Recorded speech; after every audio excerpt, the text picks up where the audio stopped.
موږ چې کوم کاونټر لګولې د هغې کار څنګه شو کم ځای ته ورسېدو نو هغه به تاسو ته په ننني بلاګ کې پته لګي. نو راځئ چې شروع یې وکړو. د ټول نه اول چې کوم دی موټر سایکل مې راوویستو، کپړې مې هماغه کپړې د هماغه واسکټ دی.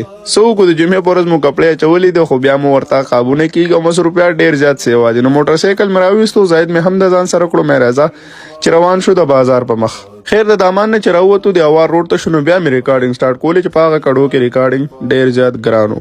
په دې اړخ باندې زموږ چې کوم دی دلته اخرنۍ ورځ 2-3 دي ولې چې مونږ بل ځای ته موو کېدو والا یو. ځان مې راورسو بیسودو ته. ډېر ملګري چې کوم دی کمنټونه کوي وایي دا د کونړ سیند نه دی د کابل سیند دی. نو زه ډېره بخښنه غواړم، ما درته وویل چې ما ته د دې سیزونو د داسې علم معلومات نشته، خو خیر ستاسو په کمنټونو به پوهیږو. دا ځوان چې کوم دی نور کله د 1 بجې نه مخکې نه دی پاسېدلی، خو ما چې کوم دی نن ریکارډ قایم کړو په 10 بجې کو په 11 بجې مې د ځان سره رانیولی دی او روان کړی مې دی. مې راپاسه بایي چې بس کار مار راغونډه ولي چې نن راته ډېر زیات کار پروت دی او هغه ټول به چې کوم دی کول وي.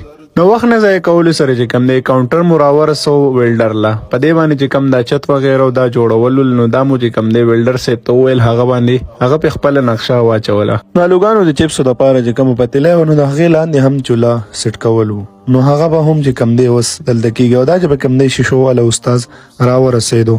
خیر دغه کارونه وشو، راووتو ښار ته رالو د مسالو پسې. د مسالو لږ ډېر بندوبست چې کوم دی هغه لږ ډېر نه خامخا ضروري کول دي.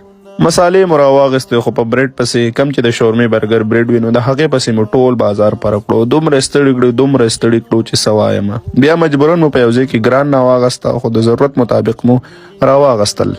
ماښام وخت شو، روجمات یې لرالو هسټل ته. روجمات یې مو دلته وکړو. ناصر چې کوم دی نن ستړی شوی دی ولې چې سهار مې وختي پاسولی دی او ډاکټر صاحب هم ناست دی، وهاب هم ناست دی.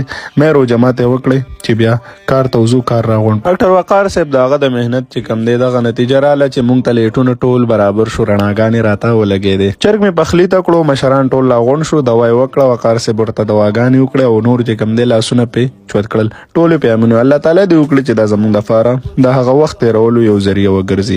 نو انشاءالله کوشش په کوس خو روجه ده په بوزه کې به امید در به دی چې بیا کار ډېر ښه وي. په دې کې زموږ د هاسټل ملګري وهاب صاحب هم راورسېدو او مو کته اندازه یې واغسته وې څه قصه د نمایبایي اعلان سات چې هر څه دي دا صرف سټارټ دی. د خلکو ته صرف دا ښودل دي له خیره سره چې مونږ د ځان دپاره یو وړوکی شان سیټ اپ روان کړو. ناصر صاحب ته غوسه مه وایه، هغه خو بیخي زړه پکې ځان له شین کړو.